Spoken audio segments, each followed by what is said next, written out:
मैं अलका ठाकुर हूं और आप सभी का अलका मेडिकल क्लासेस में स्वागत है। आज हम क्या पढ़ने वाले हैं? आज हम पढ़ने वाले हैं पोलप्स ऑफ कॉलन एंड रेक्टम। पोलप्स का मतलब क्या होता है? मान लीजिए कि ये अगर मेरी उंगली है तो इसके ऊपर सेम इसी टाइप का थोड़ा सा स्किन निकल जाएगा और थोड़ी सी वो गांठ टाइप की बन जाएगी, उसको हम बोलते हैं पोलप्स। इसका उच्चारण किस तरह से करेंगे? पॉलप्स। ठीक है, हिंदी में आप पॉलिप्स बोलेंगे लेकिन अंग्रेजी में आप क्या बोलेंगे? पॉलप्स। अब वो जो गांठ होती है, थोड़ी सी स्किन की निकली हुई गांठ होती है, वो कहाँ पे होती है?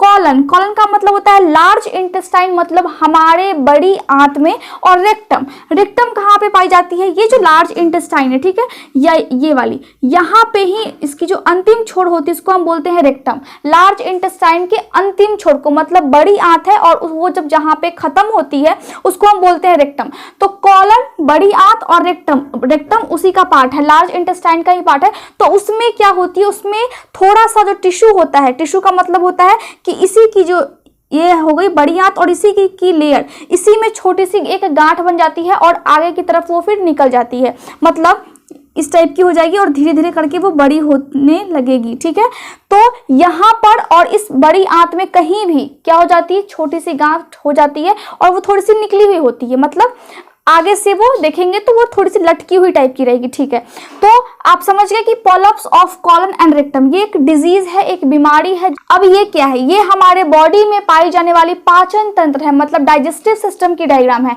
ऊपर से अगर हम इसको देखें तो ये होती है ईसोफेगस, जिसे हम खाते हैं, तो जो आहार नली होती है उसको हम बोलते हैं ईसोफेगस। उसके बाद आती है स्टमक, मतलब पेट। स्टमक के ऊपर छोटी सी होती है स्प्लीन, इस साइड में होती है हमारी लीवर, छोटी सी ये होती है गॉल ब्लैडर। लीवर से एक पदार्थ निकलता है, एक जूस टाइप का निकलता है जिसको हम बोलते हैं बाइल जूस, और वो बाइल जूस जा करके गॉल ब्लैडर में इकट्ठा होती है। उसके बाद स्टमक से खाना जब हम खाते हैं तो ईसोफेगस से जाती है स्टमक में। अब स्टमक से कहाँ पर जाएगी? छोटी आंत में। ये जो बीच में है वो छोटी आंत है, और फिर यहाँ पे खाना अवशोषित होकर के फिर से ये बड़ी आंत में जाकर के फिर जो वेस्ट बचता है, जो हमारे यूज के लिए नहीं होता है, और बाहर से हम जब मल त्याग करते हैं तो उसके लिए जमा कहाँ पे होता है? रेक्टम, जिसको हम मलाशय बोलते हैं हिंदी में। और बाहर से निकलता किससे है? ये वाली पोर्शन, इसको हम बोलते हैं एनस।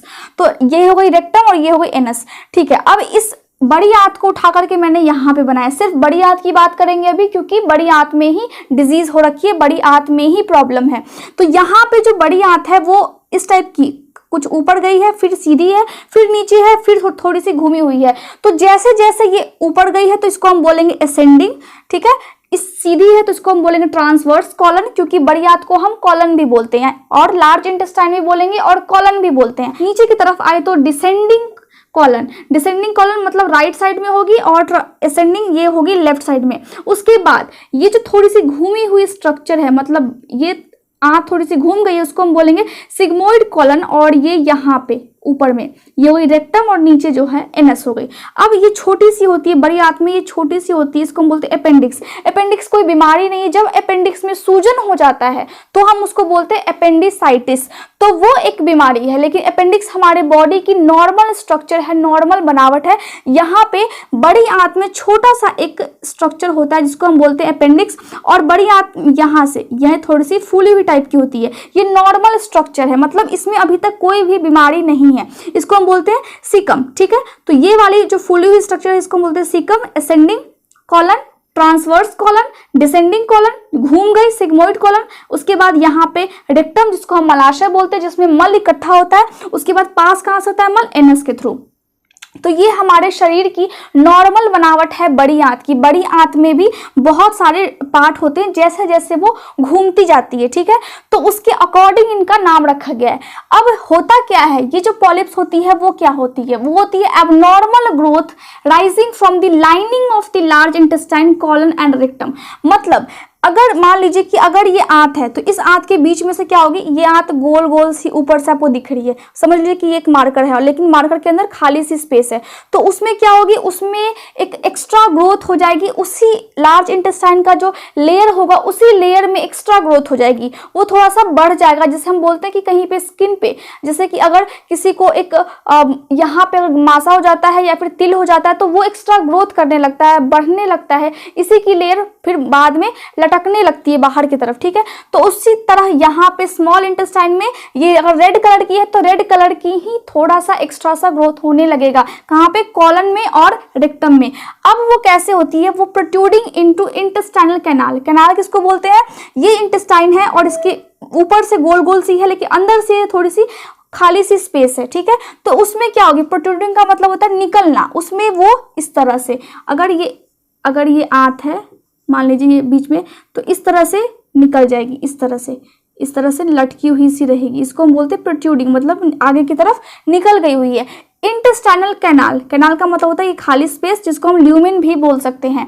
अब यहाँ पे मैंने लिखा है कि सम पॉलिप्स आर फ्लैट, कुछ जो पॉलिप्स होते हैं वो फ्लैट होते हैं, मतलब चिपटे टाइप के एक्स्ट्रा सा ग्रोथ हो जाएगा अंदर में, या फिर अदर जो होते हैं उसके पास स्टॉक का मतलब होता है जैसे डाली होती है फूल की डाली कैसे होती है, पेड़ होती है, उसके बाद इस तरह फूल लटका हुआ रहता है, ठीक है। तो सेम इसी तरह यहाँ पे अंदर में इस तरह की स्ट्रक्चर आपको देखने को मिलेगी।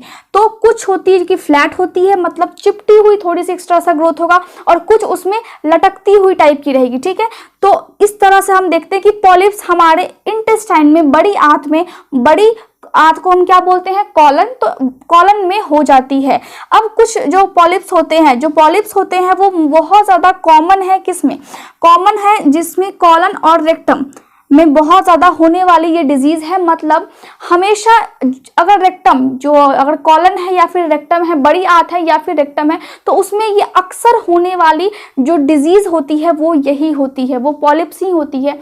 पॉलिप्स कैसा होता है, जो लटक जाती है, एक्स्ट्रा ग्रोथ हो जाता है, तो इसमें वही चीज़ होती है। और ये लगभग 20% एडल्ट पॉपुलेशन की होती है, मतलब एडल्ट जो होते हैं उसके 20% लोगों को, 20% युवा को ये अक्सर हो जाती है। अब हम पॉलिप्स के टाइप्स को देखेंगे कि पॉलिप्स कितने टाइप्स की होती है। वीडियो को समझने के लिए आपको पूरा देखना पड़ेगा, तो आप पूरा देखें इस लेक्चर को, ठीक है।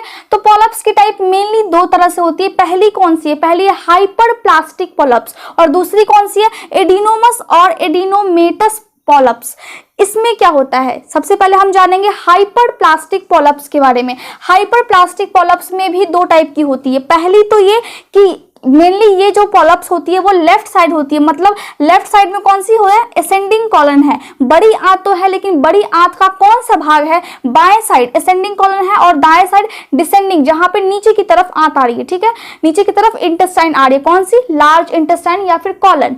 तो यहाँ पे लेफ्ट साइड में ये होती है और ये जनरली छोटी होती है। अब हाइपरप्लास्टिक पॉलिप्स भी दो टाइप की होती है, एक तो छोटी होगी और एक बड़ी होगी। जो छोटी वाली होगी मतलब छोटा सा इसमें एक्स्ट्रा ग्रोथ होगा, यहाँ पे आंत की जो लेयर है उसी में थोड़ा सा एक्स्ट्रा ग्रोथ होगा, थोड़ी सी यहाँ की भी जो एक तरह से समझिए कि इसकी जो लेयर है वो एक्स्ट्रा थोड़ा सा निकल जाएगी, तो वो थोड़ा छोटा होगा, किसमें, जब हाइपरप्लास्टिक टाइप की पॉलिप्स होगी। और वो जब छोटी होगी तब अक्सर ये छोटी होती है और ये लेफ्ट साइड होती है। मैंने आपको अभी बताया कि लेफ्ट साइड होती है, लेकिन जो लेफ्ट साइड होती है और जो छोटी होती है वो बाद में जाकर के कैंसर का रूप नहीं लेती है, लेकिन हाइपरप्लास्टिक पॉलिप्स में ही एक बड़ी सी होती है, मतलब यहाँ पे बड़ा सा एक्स्ट्रा ग्रोथ हो जाएगा, लेकिन जो कैंसर सेल में बदलने का बहुत ज़्यादा चांस उसका रहता है।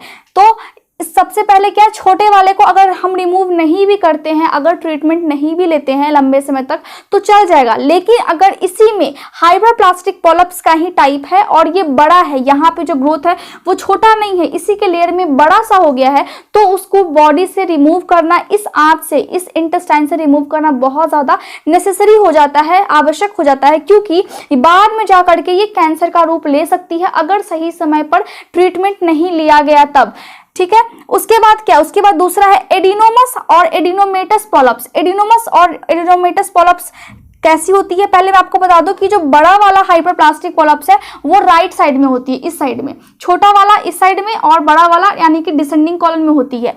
तो एडिनोमस और एडिनोमेटस पॉलिप्स कैसा होता है, ये कैंसरस पॉलिप्स होते हैं, मतलब इस टाइप की जो एक्स्ट्रा ग्रोथ होती है यहाँ पे इंटेस्टाइन में, इस टाइप की जो एक्स्ट्रा, एक तरह समझिए कि एक यहाँ पे स्टॉक टाइप की निकली होती है, जैसे फूल की डाली होती है उसको हम बोलते हैं स्टॉक, तो वहाँ पे अगर इसकी ग्रोथ होती है, अगर ये टाइप है बॉडी में, इंटेस्टाइन में अगर ये टाइप है, इसका मतलब है कि वहाँ पे कैंसर सेल की डेवलपमेंट हो रही है, और अगर इसका ट्रीटमेंट नहीं लिया गया तुरंत से तुरंत, तो हो सकता है कि वो पूरे आंत को कैंसरस सेल में कन्वर्ट कर दे, मतलब यहाँ की सारी टिश्यू है वो धीरे धीरे करके खराब होना स्टार्ट हो जाती है। और ये लगभग कैसी होती है, ये लगभग 75% चांसेस होते हैं कि एडिनोमस और एडिनोमेटस टाइप के ही पॉलिप्स हो, मतलब कैंसरस टाइप के ही पॉलिप्स हो। 75% चांसेस होता है, लेकिन कुछ परसेंट चांस होते हैं जिसमें छोटी सी ग्रोथ होती है लेफ्ट साइड में और बड़ी सी होती है राइट साइड में। जो छोटी सी होती है और जो बड़ी सी होती है दोनों को हम साथ में किस में रखते हैं, हाइपरप्लास्टिक पॉलिप्स में हम इसको साथ में रखते हैं। ये जो पॉलिप्स है उसके होने के क्या क्या कारण होते हैं, मतलब यहाँ पे अगर कॉलन है तो कॉलन में एक्स्ट्रा ग्रोथ हो गई है, इसी की जो लेयर है इसी में से थोड़ी सी इसकी स्किन एक्स्ट्रा निकल गई है, अंदर से लेयर आगे की तरफ ज्यादा एक्स्ट्रा निकल चुकी है, तो उसके क्या क्या कारण होते हैं। पहला कौन सा कारण है, फैमिली हिस्ट्री और कोलोरेक्टल कैंसर और पॉलिप्स। ठीक है, इसका मतलब होता है कि अगर कोई व्यक्ति को ये समस्या है तो उसके फैमिली में किसी को पहले ये समस्या हुई रही होगी, या फिर इस कॉलन में मतलब लार्ज इंटेस्टाइन में अगर उसके माता पिता या फिर उसके फैमिली में किसी को पिछले जनरेशन को अगर कैंसर हो रखी है इंटेस्टाइन में, तो आने वाले जनरेशन में भी ये प्रॉब्लम होने की संभावना बहुत ज़्यादा होती है। इसके बाद है a diet in high fat और लो फाइबर। अगर कोई व्यक्ति बहुत ज़्यादा फैटी फूड खाता है, मतलब जंक फूड खाता है, फास्ट फूड खाता है और अपने खाने पीने में फाइबर बहुत कम मात्रा में लेता है, फ्रूट्स बहुत कम खाता है, हरी सब्जियां बहुत कम खाता है, तो उसके बॉडी में ये समस्या होने के चांसेस हो जाते हैं। इन्फ्लेमेटरी बाउल डिजीज, अगर किसी व्यक्ति के आंत में सूजन की समस्या हो रही है लंबे समय से, तो यहाँ पे क्या हो सकती है, एक्स्ट्रा ग्रोथ हो सकती है जो बाद में कैंसर का भी रूप ले सकती है। ओबेसिटी, बहुत मोटे व्यक्ति को ये समस्याओं का सामना करना पड़ सकता है। इसके बाद है स्मोकिंग, मतलब अगर कोई व्यक्ति सिगरेट पीता है या फिर सिगार पीता है तो उनके बॉडी में भी ये समस्या हो जाती है। इसके अलावा हम देखते हैं क्लिनिकल मैनिफेस्टेशंस, मतलब साइन और सिम्टम्स क्या क्या होते हैं उस व्यक्ति में जिसके बॉडी में अगर पॉलिप्स की समस्या हो गई है, मतलब एक्स्ट्रा ग्रोथ हो गई है यहाँ के लेयर में, लार्ज इंटेस्टाइन बड़ी आंत में एक्स्ट्रा ग्रोथ हो गई है। ठीक है, तो क्लिनिकल मैनिफेस्टेशन हम बोलते हैं साइन और सिम्टम्स को, तो हमें साइन और सिम्टम्स नहीं लिखना है, हमें क्लिनिकल मैनिफेस्टेशन लिखना है। तो पहला कौन सा सिम्टम है, इसका कोई भी सिम्टम हमें देखने को नहीं मिलता है। अगर यहाँ पे एक्स्ट्रा ग्रोथ हो रही है इस लेयर में, तो अक्सर हमेशा कोई भी सिम्टम्स बॉडी में, कोई भी लक्षण बॉडी में नहीं देखने को मिलेगा। उसके बाद ये जो सिम्टम है ये एक तो देखने को नहीं मिलेगा, और दूसरा हमें पता कब चलता है कि ये प्रॉब्लम, ये समस्या हमारे बड़ी आंत में हो रखी है। हमें पता तब चलता है जब मान लीजिए कि आपको कोई और डिजीज है, इसकी ये भी है और साथ में कोई और से बीमारी हो रखी है, उसके लिए आप एक्सरे करवाने के लिए जाते हैं, तो इंसिडेंटली अचानक से ये समस्या का पता लग पाता है जब एक्सरे होता है या फिर एंडोस्कोपी होती है। मतलब अगर कोई और बीमारी की जांच हो रही है, एंडोस्कोपी में क्या होता है कि जो एब्डोमेन होती है, ये होता है हमारा फेफड़ा, उसके बाद ये वाला पोर्शन जहाँ पे नाभि होता है, फिर यहाँ से पैड स्टार्ट होता है, तो यहाँ पे थोड़ा सा कट करके एंडोस्कोपी करते हैं। एक लंबी सी इंस्ट्रूमेंट होती है, उससे हम बॉडी के अंदर सभी ऑर्गन को देखते हैं कि क्या क्या समस्या है। ठीक है, तो जब एंडोस्कोपी हो रही होती है तो अचानक से अगर यहाँ पे कुछ एक्स्ट्रा ग्रोथ है तब उसका पता लगता है। ऐसे कोई भी लक्षण हमें देखने को इसके नहीं मिलते हैं। कभी कभार हो सकता है कि अगर ये समस्या है तो ब्लीडिंग आए, मतलब यहाँ से ब्लड निकले या फिर म्यूकस डिस्चार्ज हो। म्यूकस डिस्चार्ज कहाँ से होगी, यहीं से होगी म्यूकस डिस्चार्ज। ठीक है, इसके बाद हो सकता है कि जो छोटी आंत है और जो बड़ी आंत है, बड़ी आंत में अगर हो रखी है तो बड़ी आंत सही से अपना काम नहीं करेगी, तो बॉडी में फिर प्रॉब्लम्स आ सकते हैं। इसके बाद है रेयर केस में एब्डोमिनल पेन होती है, मतलब पेट में दर्द बहुत ही रेयरली होती है, हमेशा नहीं होती है। किसी किसी व्यक्ति को पेट में दर्द होती है अगर यहाँ पे एक्स्ट्रा लेयर बन चुकी है, एक्स्ट्रा ग्रोथ हो चुकी है तब। अब हम बात कर लेते हैं डायग्नोस्टिक इवैल्यूएशन की। डायग्नोस्टिक इवैल्यूएशन का मतलब होता है कौन कौन से ऐसे टेस्ट है, अगर पॉलिप्स की समस्या हो गई है, यहाँ पे बड़ी आंत में एक्स्ट्रा ग्रोथ हो गई है, तो डॉक्टर्स आपको रिकमेंड करते हैं ये टेस्ट करवाने के लिए। तो पहला कौन सा है, सिग्मोइडोस्कोपी, जिसमें सिग्मोइड कॉलन यहाँ पे है, मतलब बड़ी आंत में ही ये जो मुड़ी हुई पार्ट है इसको हम बोलते हैं sigmoid colon.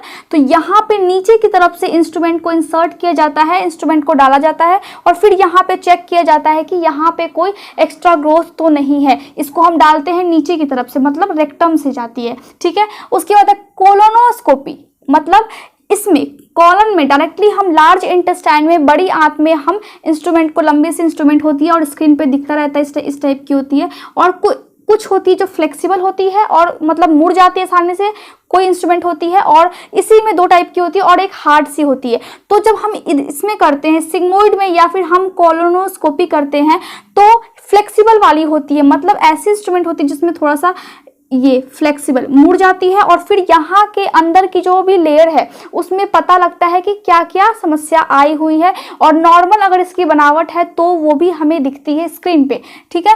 Barium enema, barium enema का मतलब क्या होता है? एनीमा का मतलब होता है इंजेक्शन, जो कि यहाँ से नीचे की तरफ से हम देते हैं यहाँ पे, तो बेरियम हम डालते हैं नीचे की तरफ से, जिसमें हमें पता लग जाता है अगर यहाँ पे कोई भी समस्या होगी तो हमें पता लग जाएगा कि बड़ी आंत में क्या समस्या है और कहाँ पे एक्स्ट्रा ग्रोथ हो रखी है।